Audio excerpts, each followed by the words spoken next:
Olá, se você clicou nesse vídeo é porque provavelmente deve ter se interessado sobre o que seria a super e a desvalorização das áreas do conhecimento. Para você que não me conhece, eu sou aquele cara lá e esse vídeo vai retratar um pouco mais sobre isso. Primeiro, vamos interpretar o que seria uma área do conhecimento. Eu trouxe algumas análises interessantes a serem retratadas do que seria uma área de conhecimento apresentando três visões. A visão do CAPS, não o CAPS, aquele Centro de Atendimento Psicossocial, mas sim a Coordenação de Aperfeiçoamento Pessoal de Nível Superior. Mas você me pergunta se eu irei falar de ensino superior? Não, mas a questão é que o ensino superior ele nos auxilia a entender também o ensino médio. O meu foco aqui será no ensino médio, que é, querendo ou não, é a base formadora do um cidadão do futuro brasileiro. Então, eu gostaria de interpretar melhor o ensino médio. Claro que às vezes terei que pincelar um pouco sobre o ensino superior. Ele fala aqui no primeiro nível, nessa tabela de áreas de conhecimento, ele especifica, primeiro nível, grande área, aglomeração de diversas áreas do conhecimento. Então, ele retrata que são todos objetos, métodos cognitivos e recursos instrumentais, no modo geral. Depois, áreas de conhecimento, área básica, é o conjunto de conhecimentos interrelacionados, coletivamente construídos, reunindo, segundo a natureza do objeto, de investigação com a finalidade do ensino, pesquisa e aplicações práticas. Depois vai subir áreas e especialidade. Depois, eu gostaria de tratar um pouco sobre a árvore do conhecimento, trazidos pelo Conselho Nacional de Desenvolvimento Científico e Tecnológico, CNTPq, que pela plataforma Lattes, que ele divide as árvores do conhecimento em ciência agrária, ciência biológica, ciência da saúde, ciências exatas, engenharias, ciências humanas, ciências sociais aplicadas, linguística, letra e artes. Eles trabalham essa árvore de conhecimento, mas é o ensino superior, é claro, mais voltado a essa área de ensino superior, mas, querendo ou não, podemos utilizar esses termos também para o ensino médio, por ser um termo acadêmico. E a terceira que eu trago é uma ideia da BNCC, a Base Nacional Comum Curricular. Provavelmente você conhece pelo fato de ser, querendo ou não, a base que rege o nosso querido Brasil. E ela tem como objetivo estabelecer conhecimentos, competências e habilidades que se espera que todos os estudantes, é claro, todos os estudantes brasileiros, desenvolvam ao longo da escolaridade básica, utilizando princípios éticos, políticos e estéticos traçados pelas diretrizes dessas diretrizes curriculares nacionais da educação básica. A base soma-se aos propósitos que se direcionam à educação brasileira para a formação da humanidade, a formação humana integral e para a construção de uma sociedade justa, democrática e inclusiva. Então, se você fizer uma análise, as três podem parecer diferentes, as três que eu comparei, mas elas, querendo ou não, têm o mesmo princípio. Dividir o que é uma área de conhecimento, explicar o que cada área de conhecimento vai trabalhar e exemplificar um pouco mais sobre essa área de conhecimento e como ela deve ser trabalhada. Primeiro que eu utilizei aqui do CAPS para uma outra questão, depois eu utilizei da CNPq para relatar um tópico mais específico, especificando o que elas são. Na primeira CAPS eu quero trazer mais ou menos como é que ela é dividida. Na CNPq eu digo quais são elas e na base eu falo basicamente o que, que ela traz, o que, que a Base Nacional Comum Curricular busca, ok? Então interpretamos o que ela é, como ela é dividida e para que ela serve, correto? Mas se fosse dessa maneira, eu não estaria fazendo esse vídeo e retratando uma opinião de um jovem brasileiro. Eu vim retratar aqui as áreas do conhecimento da BNCC, que são, querendo ou não, aquelas mesmas, mas especificadas. Eu vou colocar aí, é o artigo 35, eu coloquei, provavelmente vai estar aí embaixo o link para você ter acesso a esse documento, e está lá. A Base Nacional Comum Curricular do Ensino Médio estabelecerá direitos e objetivos de aprendizagem, consumo de direito, de tá. E quais são elas? A linguagem e suas tecnologias, língua portuguesa, literatura, língua inglesa, artes e educação física, matemática, ciências da natureza, biologia, física e química, ciências humanas, filosofia, geografia, história e sociologia. A Base Nacional Comum Curricular, o que, que ela refere? Esse artigo deve ser cumprido integralmente ao longo da formação geral básica. Então, todas essas matérias devem estar no currículo, devem estar sendo igualitárias no currículo, devem aparecer. O ensino médio será ministrado em língua portuguesa, segurando a comunidade indígena utilizando línguas maternas, que querendo ou não é uma coisa que é meio desvalorizada, mas eu não vou entrar nesse tópico em específico, porque eu não vou falar de uma desvalorização em específico, que isso, que é querendo ou não uma desvalorização específica, eu quero falar de uma desvalorização geral. E os currículos do ensino médio poderão ofertar outras línguas estrangeiras, que é o espanhol. Tá, ok. Isso aqui está perfeito, parece que é desse jeito, e é claro, não vou entrar no fracasso que os itinerários foi ou são, né? Porque isso foi uma coisa teste que eles aplicaram depois de anos de estudo e, querendo ou não, quem é o jovem brasileiro entende como isso é um fracasso quando ele já foi instaurado e até agora ele vem sendo um fracasso. Ele muito não auxilia. E como é que eu vou basear essa minha levantamento? Até agora eu não estou fazendo a minha crítica ainda. Estou fazendo todo um levantamento para a pessoa, para o senhor, você é a senhora que está vendo esse vídeo, entenda onde eu quero chegar. Eu vou utilizar nesse meu vídeo o Enem. Mas você me pergunta por que eu utilizaria o Enem? Porque, querendo ou não, o que mede atualmente o como a sociedade brasileira está preparada para uma prova conteudista de conhecimentos gerais de forma ampla é o Enem. Além do fato de ser uma prova que às vezes exclui, mas tem muitas características exclusivas, como Enem Libras, Enem PPL, para pessoas privadas de liberdade. Essa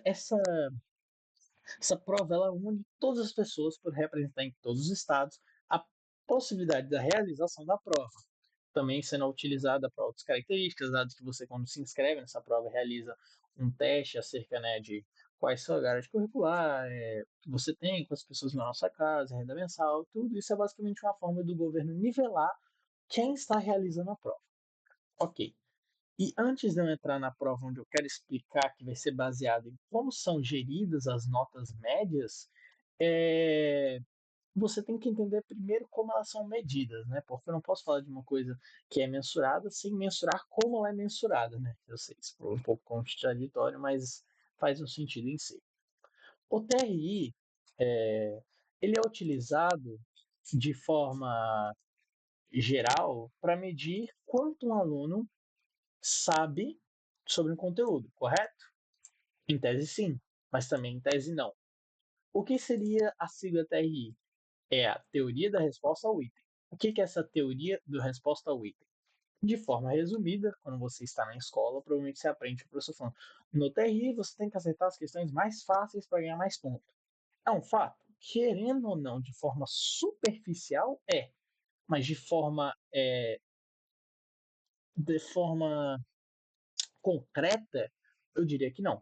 Por quê? Porque o TRI ele é mensurado por uma reta. Imaginemos uma reta. Ele é mensurado onde vai ter três características que vão redigir essa, essa questão dessa reta, que é a possibilidade de acerto casual, que é o famoso chute, a dificuldade dessa questão e o terceiro fator é a coerência da sua resposta. Esses três fatores vão redigir o seu TRI. Eu não vou me prolongar muito, porque eu vou colocar dois vídeos de apoio. Os dois vídeos são extremamente bons. Um é mais voltado para como o TRI funciona aplicado para o Enem, como você utiliza esse, e o outro é explicando a matemática do TRI. De forma para, se você quer entender realmente como ele funciona, eu te indicaria o vídeo de matemática. Mas se você quer entender de forma simplória, um pouco mais simplória, apenas assistindo qualquer um dos dois vídeos será o suficiente para entender. Mas é assim que o TRI é mensurado utilizando esses três fatores. Ok, entendemos isso. Então vamos entrar na área que eu quero explicar, que é sobre a desvalorização e a supervalorização das matérias. Primeiro, vamos nessa notícia aqui do governo, publicado pela Secretaria da Comunicação Social pelo governo federal, no site do governo federal, no gov.br. Áreas em linguagem, códigos e suas tecnologias, a média foi de 528, com 796 de proficiência máxima e 294 mil. Em matemática e suas tecnologias, a média foi de 529, com média máxima de 962. Olha a diferença gritante. E a mínima, 334. Ciências humanas e suas tecnologias teve a média de 517 e a ciência da natureza e suas tecnologias teve 895. E se você quiser saber quais foram as notas máximas de ciências humanas, ciências da natureza, eu coloquei também um material de apoio da, da CNN Brasil, para querendo ou não, para dar auxílio nas notas máximas dessas duas matérias que ficou faltando. Foi 820 em ciências humanas e 867 em ciências da natureza. Ok? Ok. Se você fizer uma análise, vamos ranquear quais foram da maior para a menor nota máxima. Primeiro temos, é claro, matemática, ciências da natureza, ciências humanas e linguagens. Então você percebe que, querendo ou não, fazendo uma análise simplória, as ciências que envolvem mais matemáticas e são de exatas, querendo ciências mais certas, mais certíferas, que focam na certeza, têm mais taxa de acerto do que ciências mais sociais, interpretativas. Voltemos que a linguagem em si, da, a linguagem, a forma que é escrita as questões de linguagem e ciências humanas na prova do Enem, é uma linguagem mais interpretativa. É claro que você tem que saber a proficiência daquele assunto, mas de forma mais reduzida. Linguagens no Enem é pura e somente pura interpretação textual. Você tem que ter uma leitura densa, uma leitura concreta. É claro, se você tiver proficiência, você consegue resolver aquela questão mais facilmente. Mas, querendo ou não, uma pessoa que está resolvendo aquela prova tem que ser interpretativa. E já na matemática e ciência da natureza, é uma prova que foca mais no conteúdo. Querendo ou não, algumas questões são interpretativas, mas muitas vezes ela é mais conteudista, mais forte no conteúdo. É claro que não é um conteúdo avançado, é um conteúdo complexo, ou às vezes aplicado de forma complexa, como Conveste, FUVEST, PCS, processo seletivo continuado de, sei lá, o FAM, o UEM, né, Universidade Estadual do Maringá e tal. Não é da mesma maneira, mas é sim, querendo ou não, um processo que mede o conhecimento, a habilidade. Por que ele mede? Porque são muitas questões. Então acaba que a pessoa vai se cansando e ela consegue ter mais facilidade em entender. O Enem consegue mensurar mais. Que me recorde, são 35 trilhões de notas possíveis. São 35 trilhões de notas possíveis se você tirar no Enem. 35 trilhões. Trilhões. É uma possibilidade absurdamente alta de notas variáveis. Então você pode ver notas de qualquer nível. Você vai ver notas de todos os valores possíveis, porque são muitas possibilidades. Então facilita, querendo ou não, a mensuração, né, para fazer o SISU. Ok. Aí você me pergunta, ok, tá tudo certo? Correto? Não. Vamos fazer uma análise de outra coisa, para podermos começar realmente onde eu quero chegar. Faixas e cortes, também revelado pela Secretaria de Comunicação e Social do governo brasileiro. Na distribuição por faixa de proficiência, a maior concentração dos participantes, cerca de 645 mil avaliados, foi entre 500 a 550. Para vocês terem uma ideia de pessoas que foram realmente realizar a prova, de inscritos, nós tivemos 4,32 milhões de participantes, quais desses 45, 73,5% estavam presentes. Então, uma taxa altíssima de presentes. Eu estou aqui, eu não lembro onde está, quanto porcentagem. Eu não estou com o valor certo agora de quantos foram exatamente, mas foi bastante estudantes, querendo ou não. 73% de 4 milhões é muita gente estudando, indo fazer essa prova. E se façamos análise? A nota foi entre 645 mil avaliados, tiveram a nota em 500 a 550. Um número baixo? Vamos analisar. O dado considera a média aritmética simples das 5 notas. Acima de 650, 372 mil estudantes. Mais de 1 milhão de participantes estariam acima da nota de corte do SISU, que é 550. De acordo com o MEC, 4 anos, 500 apresentou 20 total, 35 do Enem, tirar a nota acima do ponto de corte. Ok, ok, tudo bem. Mas vamos fazer quase 1 milhão de estudantes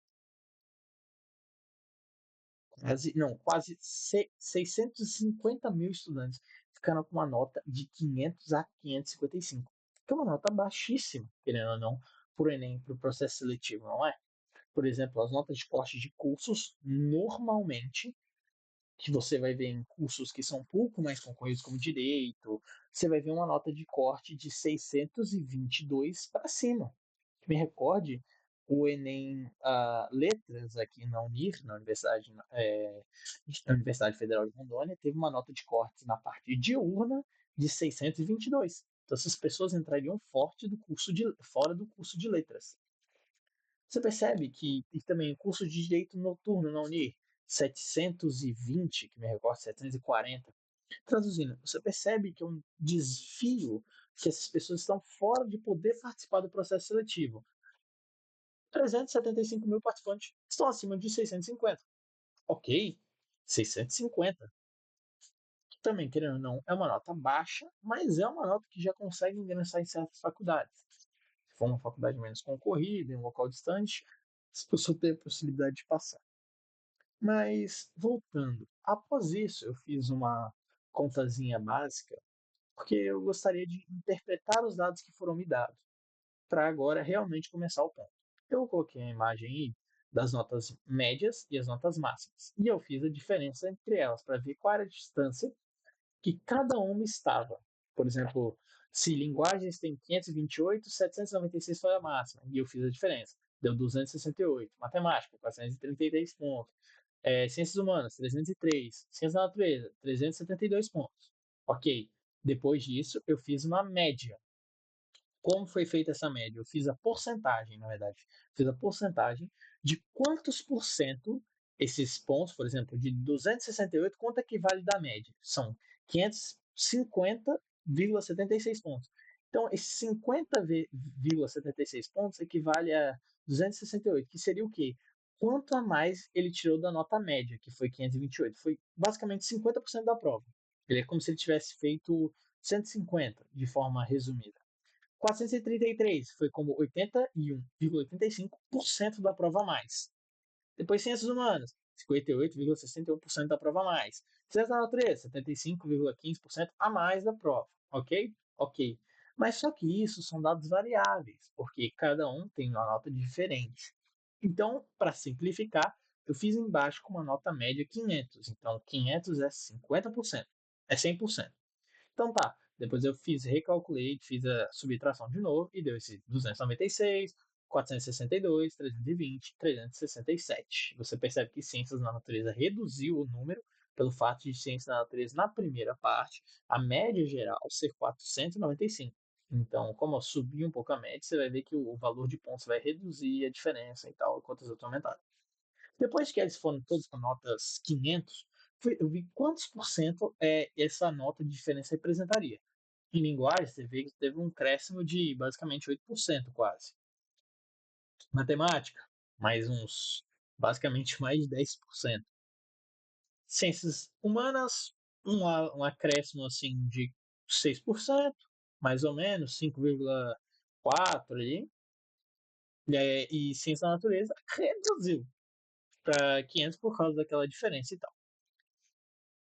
Mas se você fizer uma análise, as exatas, elas, na sua forma geral, nas duas formas que calculamos, nas duas vezes deram mais de 60% da prova a mais. É como se ela tivesse 60% da prova a mais. Já linguagens, isso estipulando com a pessoa que tirou a nota máxima, tá? A outra, no geral, tem a pessoa que tirou a nota máxima em linguagens, tirou 50% da prova a mais. Ciências humanas, quase 60%, mas não chega a ser 60%. Você percebe que exatas, quando você tira uma nota maior em exatas, nota máxima, ela puxa muito mais a nota, ela puxa a porcentagem dela de fazer a prova acima da média é muito maior do que a prova em linguagens e em ciências humanas. Você percebe que mesmo após igualar todas elas, ciências da natureza reduzir, elas continuam à frente, no mínimo, por uma diferença de 10 pontos. Então, querendo ou não, é uma diferença altíssima. É uma diferença que não poderia, talvez, existir. Mas a questão é por que, que essa porcentagem existe?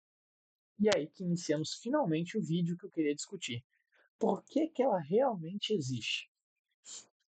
Façamos a primeira análise.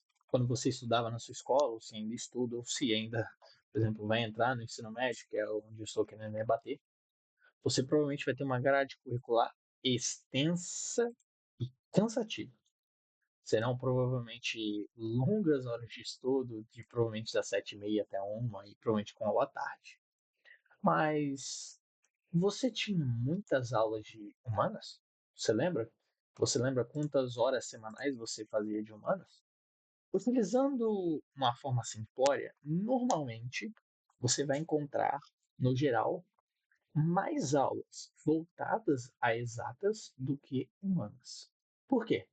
Porque normalmente matemática é mais focada no Enem. Você percebe que nos últimos anos fizeram uma análise, isso eu baseei-me apenas no último ano, mas se fizeram uma porcentagem nos últimos 5 anos, você vai ver que as notas que mais estão puxando a, a passagem dos 800 para passar em medicina é matemática e ciência da natureza, porque elas estão tendo essa diferença exorbitante nas médias. Você percebe que cada vez mais as questões de ciência de matemática e ciência da natureza vai subindo, vai impulsionando a sua nota. Linguagens vai caindo. Claro que esse ano nós tivemos um aumento na nota média de linguagens, mas mesmo assim é um aumento pobre, é um aumento de um ponto, que me lembre, ponto percentual. Basicamente, se você olhar, analisar friamente a sua base curricular, provavelmente você vai encontrar 2 ou 3 frentes de matemática, que sozinhas provavelmente já devem somar 6 aulas. 6, 5, 7 aulas ali.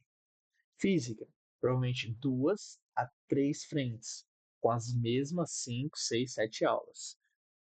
Química, provavelmente esses mesmos 3 ou 2 frentes, com 5, 6, 7 aulas. Biologia, a mesma coisa.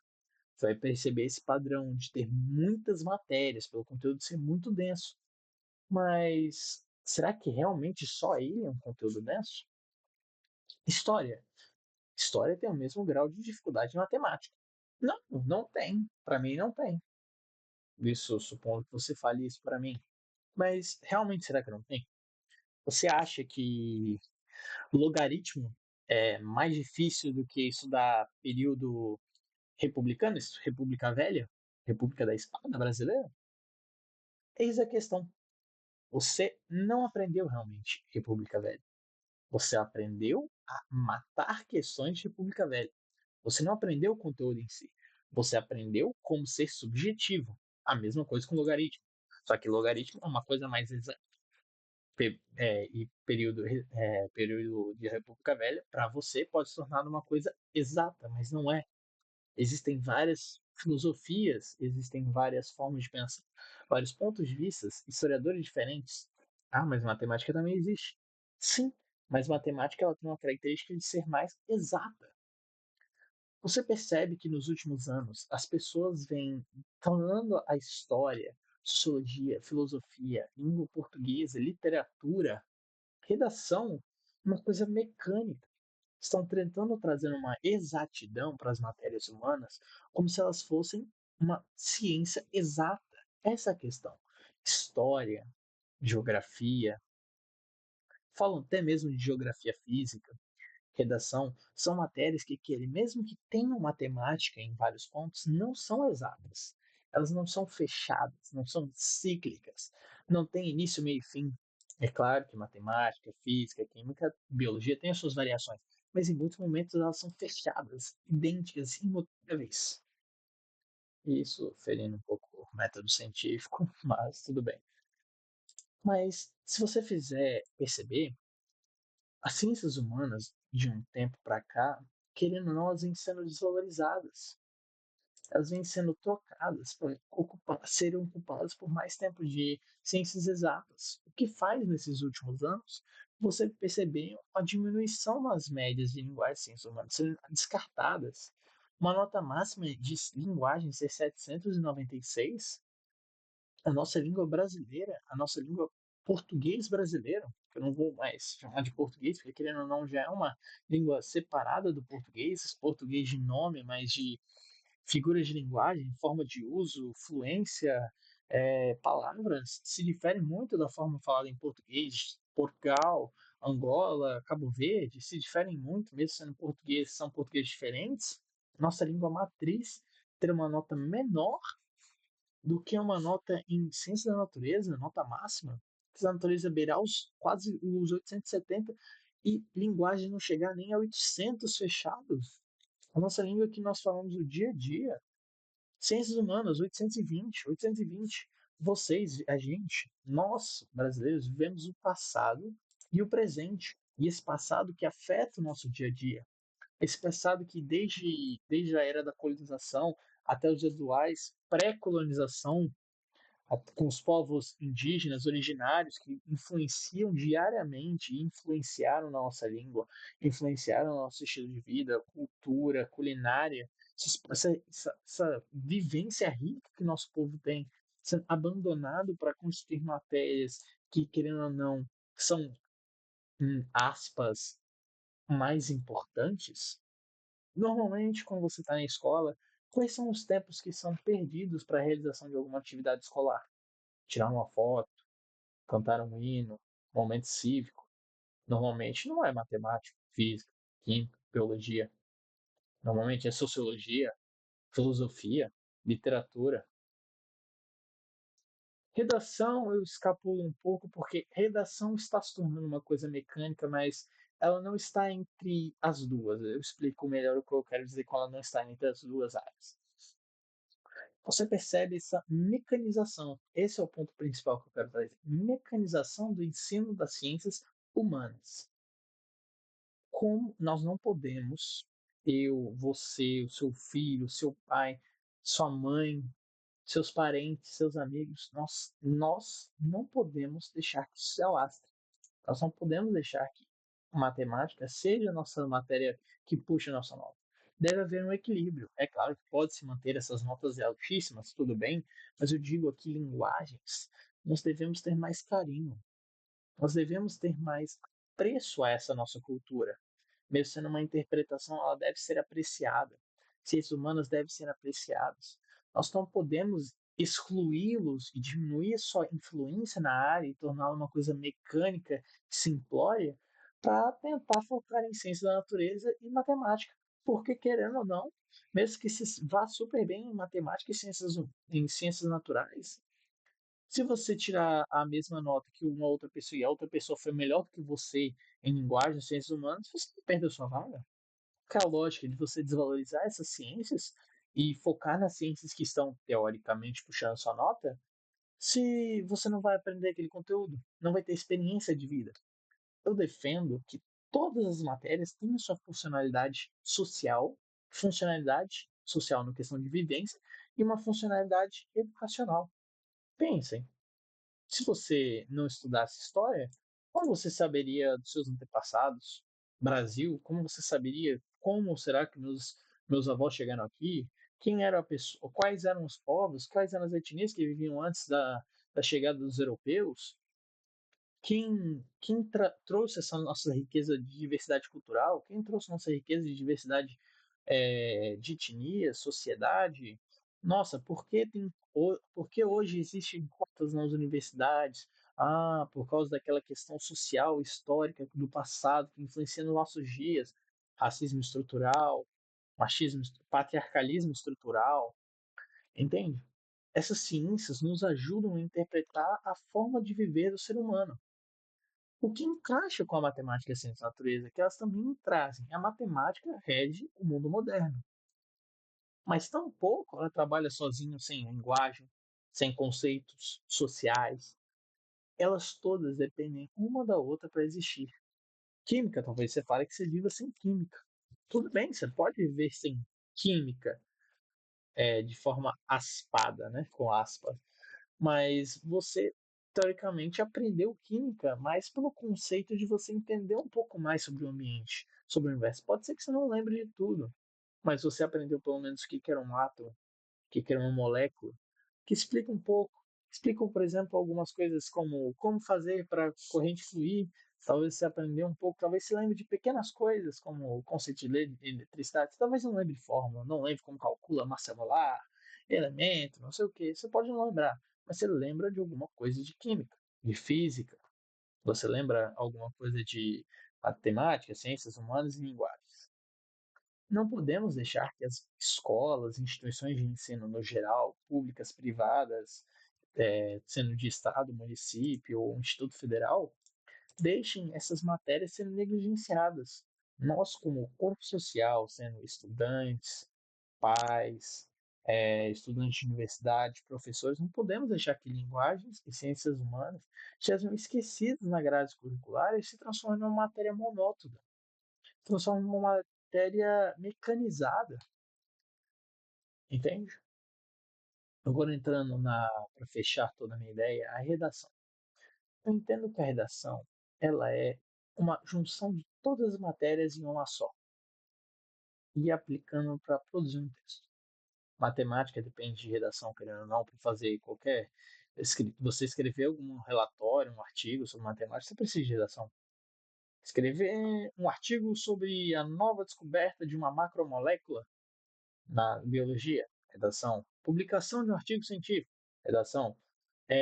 Formulação das novas diretrizes da língua portuguesa, redação. A redação ela é um instrumento de todas as matérias, mas ela sozinha é uma matéria riquíssima, pelo fato de que ela é, no geral, uma matéria linguística, uma matéria que não é mecanizada, mas nos últimos anos ela vai tornando, ela fica nessa oscilação de ser um mecanismo mecanizado, depois ela sai e ela se modifica muito rápido. Você pode perceber que ano após ano a redação ela é uma coisa mecanizada, porque nos últimos anos de Enem vem se criando essas propostas de redações que são mecânicas, muito mecanizadas, mas que no último ano foi penalizado. Não foi penalizado a proposta em si, o modelo, mas penalizado se ela é muito mecânica, entende? Que me recorde, ela é, foi a parte que ela atacou mais foi soltar argumentos e não exemplificá-los, expô-lo, não ser explicativo, não dizer o que é que aquilo se relaciona, entende? Que haviam muitos textos que tinham um texto tão mecânico que você percebia que era mecânico, mas não podia punir pelo fato de estar seguindo os padrões. É esse tipo de texto que ele foi atacado. Então a redação, ela tenta não ser mecânica, mas se torna mecânica e fica nessa oscilação. A redação, eu encaixo ela como um processo oscilatório. Muitas vezes você vai ver aulas de redação em escolas que podem ter uma, duas, e muitas tem escolas que têm cursos de redação própria. Escolas oferecem cursos de redações, bancas, tem aulões de redação, projetos de redação, porque ela é uma matéria que eu encaixaria ela como uma matéria fluida, que não se encaixa nem nessa área que eu estou falando da supervalorização e nem na desvalorização. Ela fica nesse processo de super, desvaloriza, valoriza, desvaloriza, valoriza, ela fica nesse processo ondulatório, como uma onda. Ela varia. Essa é a ideia que eu tenho da redação. Então, terminando, concluindo a minha ideia, o vídeo ficou um pouco longo. A super e a desvalorização das matérias, atualmente, eu acredito que ela acontece com o processo que os estudantes vêm tendo pelo Enem. Que quando ano após ano as notas de matemática vêm pesando, as notas de ciência da natureza vêm pesando, as escolas tentam acompanhar essa, porque elas percebem o quê? O que está fazendo a diferença? Matemática e ciência da natureza, as notas estão aumentando, precisamos fazer os alunos aprenderem isso. Então, e acaba tirando a ciências humanas e linguagens, deixando elas de lado, que faz esse processo de diminuição da nota. Por quê? Porque menos estudantes acertam as questões de linguagem e ciências humanas. As notas vão decaindo. Que força esse processo de acontecer, que a escola vai, nossa, ela já vai jogando matemática, ciência da natureza, e enquanto mais jogando para o outro lado, esquecendo ciências humanas e linguagem, a nota de ciências humanas e linguagem vai caindo. Eu acredito que isso sim pode ser mudado, tem muito a ser melhorado, Pode ser que eu esteja certo ou errado. Por favor, comente no comentário se você acha que eu errei nessa proposição toda que eu fiz. Se o que eu estou falando é baboseira, ou se você concorda, ou se você acredita de outra forma. Essa é a ideia que eu quis trazer hoje. Eu agradeço muito a todos vocês que vêm assistindo e comentando no nosso canal. Por favor, divulguem, se inscrevam, deixem o like para o YouTube divulgar mais. E dessa vez, nosso editor não está sendo pago, então ele não tem coca e nem coxinha de quente para ele, tá? Então, por favor, nos ajude, porque o nosso editor ele precisa comer e ele está basicamente vivendo só de água e bolacha de água e sal, né? Isso não é bom nem para mim nem para ele. Então, por favor, nos ajudem a crescer nesse grande e mar do YouTube. Obrigado.